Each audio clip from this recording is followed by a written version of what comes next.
Hi, Journeyers. This is Tony Carnes, your host for A Journey Through NYC Religions Television. We have Kathryn Jean Lopez with us today. She is with the National Review Institute and does articles for them and editing for them online. And we are really happy to have her here, though it's a little bit of a somber occasion because of the passing away of Pope Francis. But welcome to the program, Kathryn. Thank you, Tony, for having me.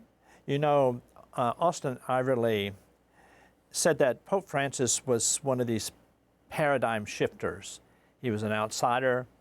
He came from Argentina, entered into the center of power that was resistant to change, shook things up, and out of that created or was trying to create a new paradigm for the Catholic Church. Do you think that's a right understanding of Pope Francis, or would you put it differently?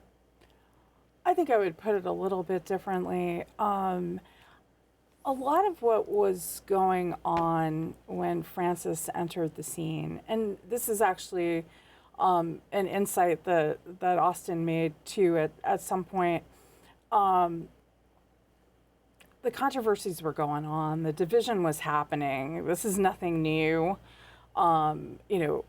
Since the Second Vatican Council, there has been dissent and disputes, and there's something about Francis where he just wanted to shine a light and have it all out in the open. And I do remember Austin making some point at one juncture in this journey of the pontificate of Francis that he trusted the Holy Spirit so much that if you just put it out there, the Holy Spirit would sort it out. Of course, the Holy Spirit wants to work through people. And I don't mean to say that Ivory was being that simplistic about it, but there was something in I think that's revealing about his Jesuit nature, where Ignatius Loyola, the founder of the Jesuits, was very much into discerning the spirits, whether it's a good spirit or the spirit of God or spirit of the devil, and that's what his spiritual exercises are all about. So I think looking at Francis, it's not enough, and I'm not saying that Austin was doing this, but very much the narrative is he's a man of the left, and he wanted to shake everything up, and frankly, there's shaking up that needs to happen.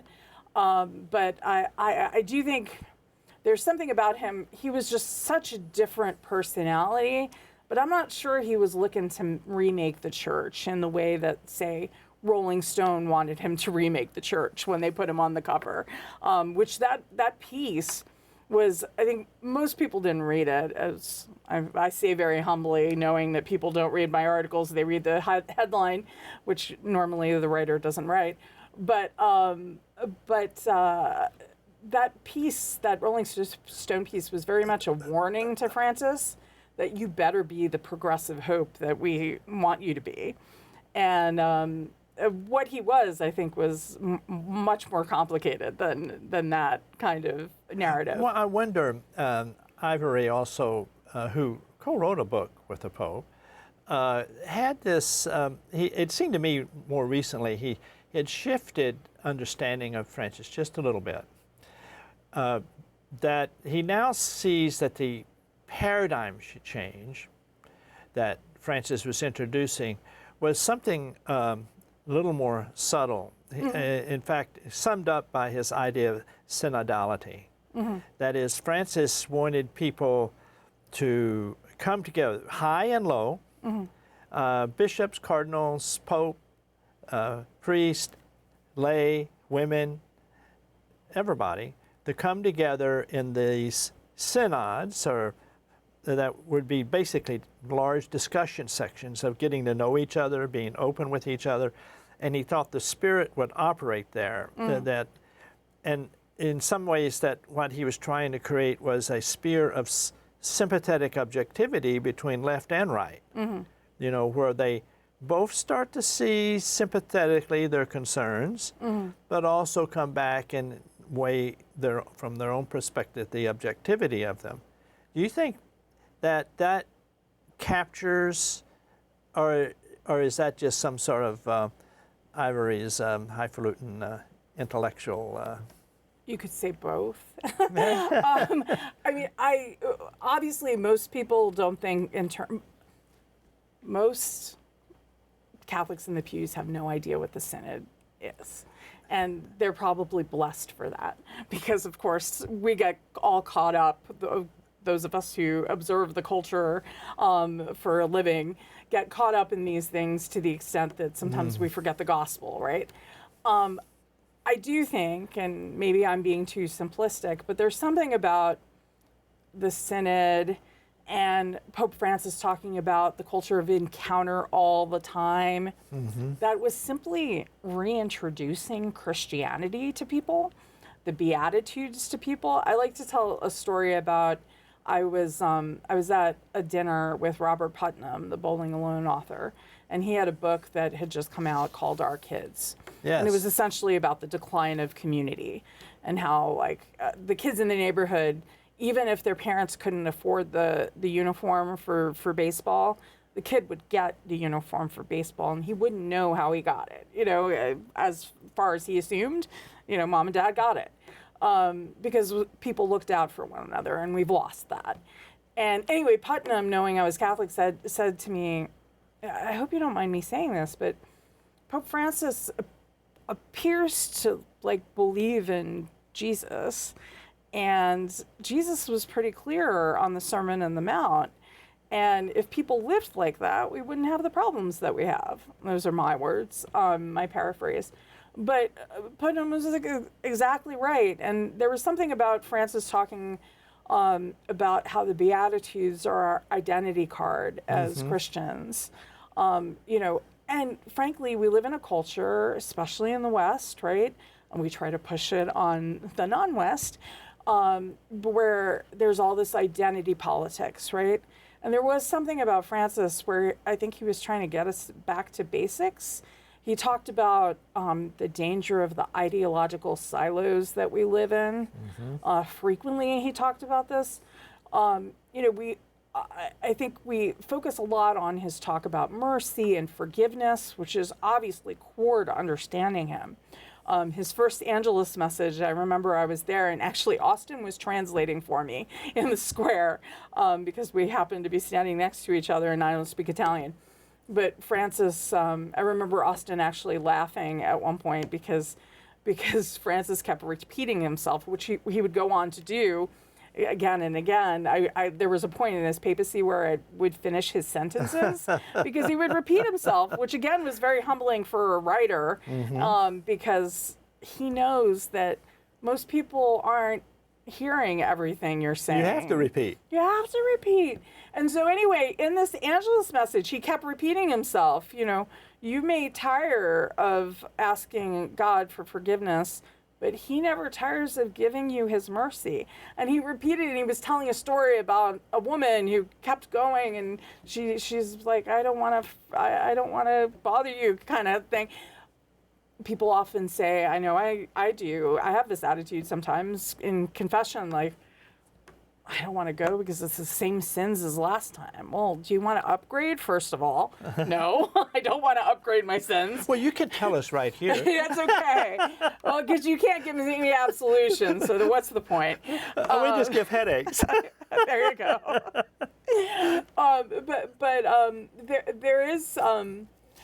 There is the human instinct to get disappointed in oneself and not go back. But Francis wanted us to go back and was very much, remember his first interview with that was published by America Magazine here in the U.S. Who am I? He was asked. Who are you? I'm a sinner. That was core to his identity. It was core to communicating to other people. Look, we're the church is a field hospital for people who are hurting. And I remember when he was in the U.S., I was so moved by his when he was at Catholic University. He spoke about how we often go through life anesthetized. And I remember thinking at the time, we're like, drugging ourselves, numbing ourselves, whether it's screens or it's drugs or alcohol or whatever it is. Maybe it's work, workaholism to distract from the problems of life or whatever it is. And I thought at the time, we didn't know if he liked Americans. We didn't think he liked Americans, frankly. Yes, that's right. Yeah.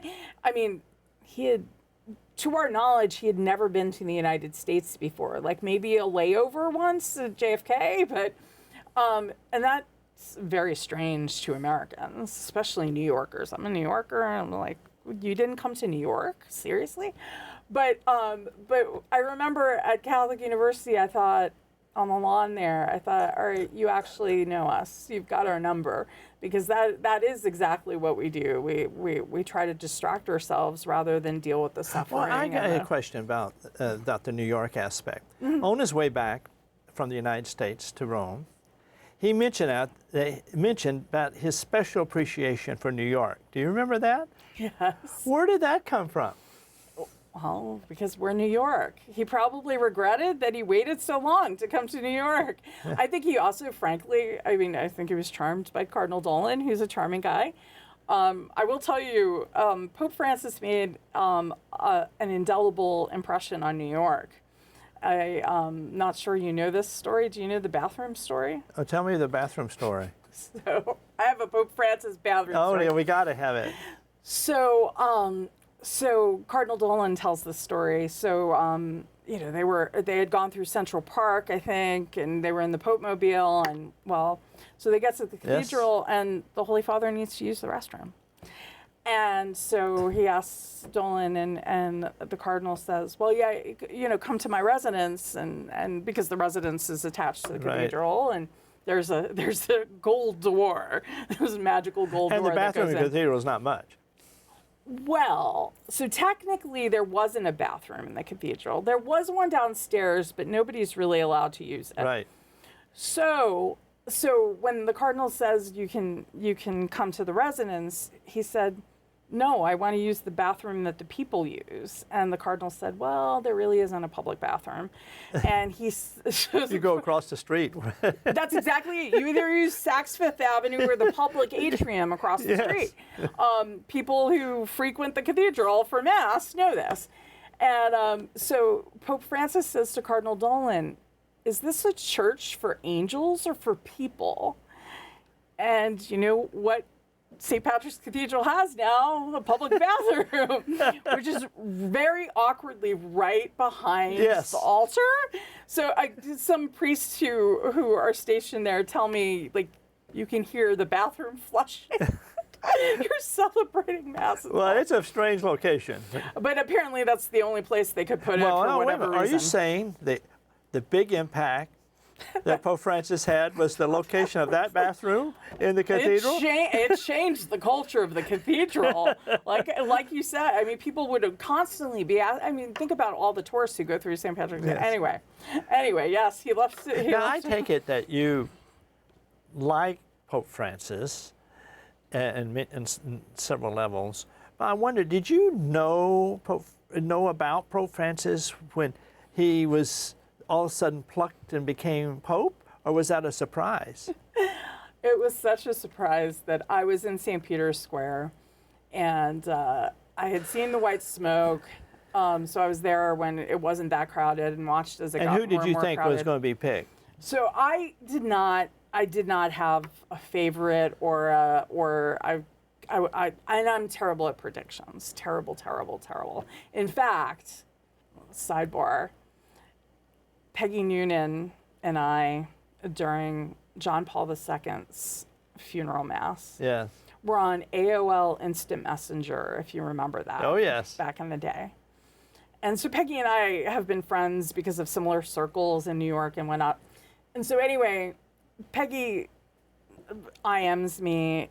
We were, during the mass, we're IMing.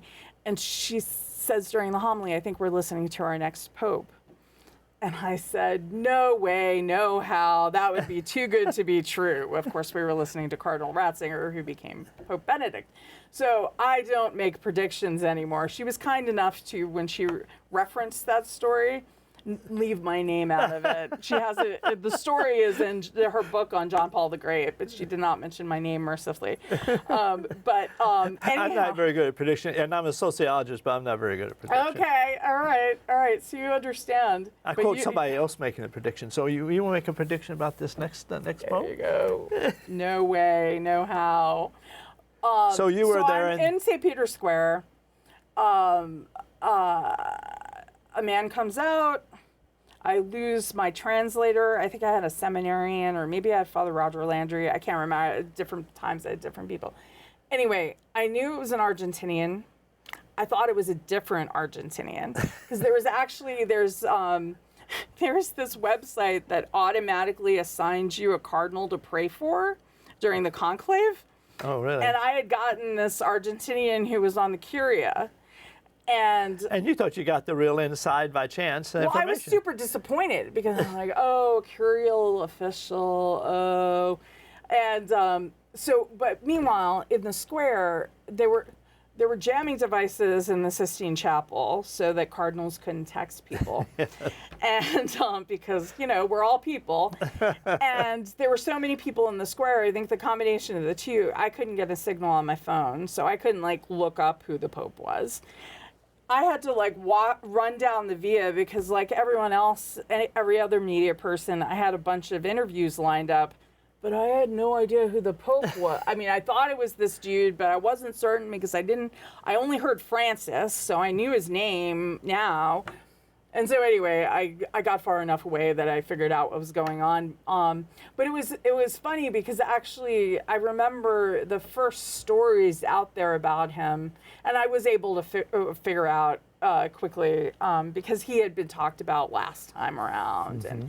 And but at first, I remember some of the first news stories there were a couple of news stories that assumed that he was going to be as conservative as Benedict, and obviously that was not the case. Some people said he was high-handed when he was in Argentina. Yeah, well, I heard that story. Yeah, and there were lots of mixed. Yeah, there were times he was not well liked even within his Jesuit community. So there were lots of opinions about him. But I do remember that night. One of my friends, media friends, had a PDF of the book that was an interview. It was conversations between him and the rabbi who was friends with him. Yes, I remember that. Yes. In Argentina, but it was only in Spanish.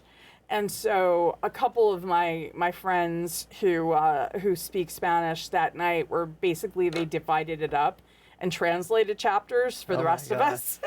That's incredible. Because that was a great source initially of understanding. Eventually it came out pretty quickly in English in the United States. But that was a great book because it got a sense of not only his personality and obviously his relationship with this rabbi, but also they talked about some hot button issues, and so it was a good kind of survey of who we were dealing with, and it had been fairly recently done too, so it wasn't ancient history.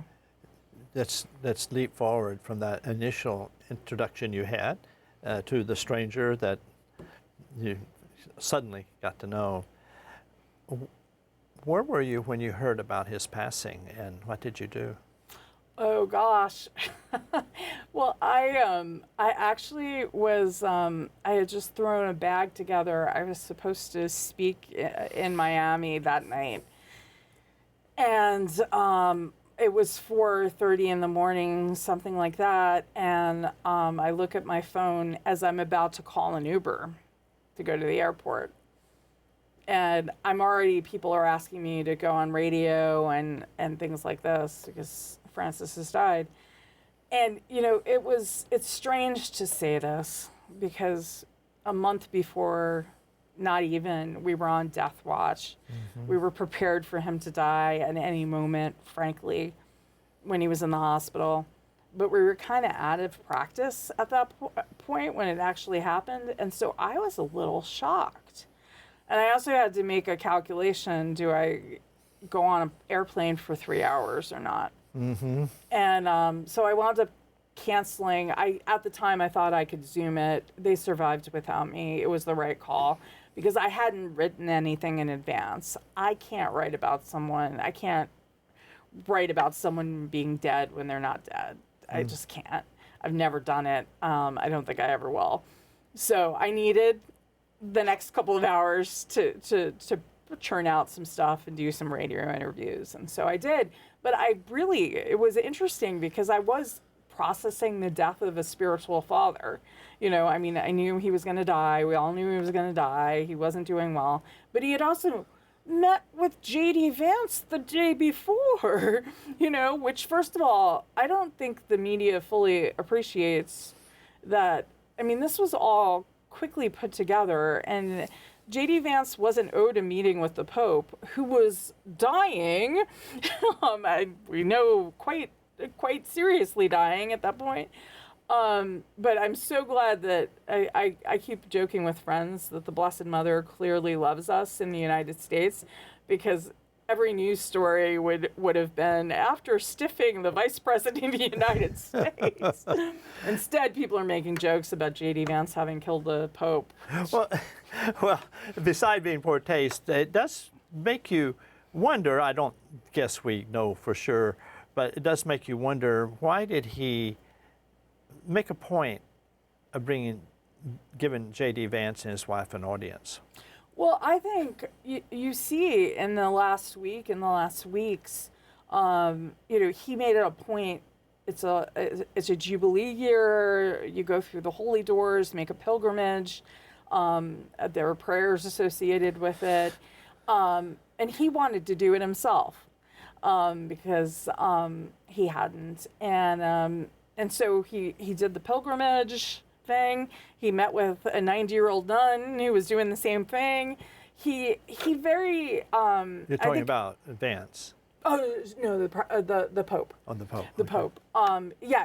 So the Pope, once he got out of the hospital, and after a little time, he started making appearances at St. Peter's, and it seems clear now in retrospect that he probably knew he didn't have much time. He wanted to be seen, kind of saying goodbye. So I mean, in retrospect, I think that's what those last meetings, and he saw King Charles and his wife. I think he was saying goodbye, and you know, we can't ask him now. I honestly, just as a fellow Catholic to J.D. Vance, a baby Catholic, as he's put it, I'm glad that his last interaction with the Pope wasn't getting scolded on immigration, you know, and I think he was moved by it. I mean, if you watch the video clips we saw, he was clearly moved by it, and he recognized that this is a man who didn't have to grant him a meeting. And he was clearly suffering and took the time anyway. And I do believe J.D. Vance when he says he prays for he was praying for the Pope every day. Well, in some ways, that was the last statement of the Pope. Yeah. And so it's somewhat of a last statement of what the church inherits from him. What did he accomplish? Now, some people say that they would see that him talking to J.D. Vance shows that, well, he wasn't the left-wing hero we thought he was, right? And so I think that would be reading too much into it. But others would say that he accomplished somewhat of a revolution in the church, or let's say a reform, a large reform of the church, by addressing the sex abuse scandals, tackling the opaque finances of the Vatican, opening up the church more to the outside world. Others would say that they were all incomplete projects. What do you think? Combination. I think it is too much to say he reformed the church. Francis was a Pope of mercy. He opened up the windows to all types of people that need care and compassion. How do you think that Francis would affect his life and his teaching and affect the church toward mercy? I remember, of course, he was famous for his airplane interviews when he would meet with journalists when he was leaving an apostolic journey going back to Rome. And during one of them, he was asked about divorced and remarried Catholics and communion and how that was all going to play out. And whatever question was asked, the assumption was that he wanted to change church teaching in some way. And he went on this little rant, frankly, about how, first of all, he cited Pope Benedict as someone who cared about this issue, that divorced and remarried Catholics feel like they're not a part of the church. And that was his pastoral concern. And I think that was at the heart of Mercy. I think some of us on the right and the left thought he wanted to change the church. I think there was more of him that wanted to make sure people knew they were a part of the church, that they were welcomed by the church. And that was a core of the Mercy message. And frankly, some of the frustration people had with him, where they felt he wasn't being clear enough. But I think a lot of people were concerned he wasn't talking about sin enough. But the pastoral wisdom I see in it is people already knew the Catholic Church was against sin, you know? So often people think that the Catholic Church is judging them. No. We're trying to lift up the dignity of the human person. His Laudato Si is a great example of Mercy in many ways, because he was trying to take things like abortion out of the context of political debates and have people appreciate the awesome wonder of human life as part of creation. So will we, in the end, talk about Pope Francis as the Pope that brought mercy back to the church or reinvigorated it? I think gave people a new appreciation for when he visited here. The theme was love is our mission. That love is actually at the heart of the church and the message of Jesus Christ. Journeyers, I'm Tony Carnes, your host for A Journey Through NYC Religious Television. We've been talking with Kathryn Jean Lopez from National Review Institute and the National Review Online. Thank you very much.